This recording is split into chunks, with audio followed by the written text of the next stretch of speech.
तर संत तुकोबांच्या पालखीचा आज प्रस्थान सोहळा आहे आणि देहूमध्ये मोठ्या प्रमाणावर सध्या पोलिसांचा बंदोबस्त सुद्धा आहे। मंदिर परिसरामध्ये श्वान पथकाद्वारे तपासणी केली जाते।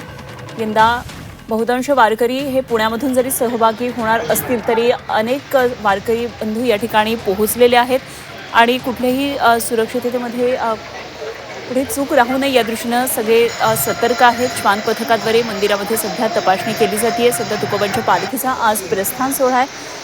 तर प्रस्थान म्हणजे आता तुकोबांची पालखी पुढच्या प्रवासासाठी निघणारे आषाढी वारीसाठी संतांच्या पालख्या अशा प्रकारे संत क्षेत्रावरून निघतात आणि आज देहूमधून संत तुकोबांच्या पालखीचं प्रस्थान होणार आहे। त्यासाठी सगळी तयारी सुरू आहे।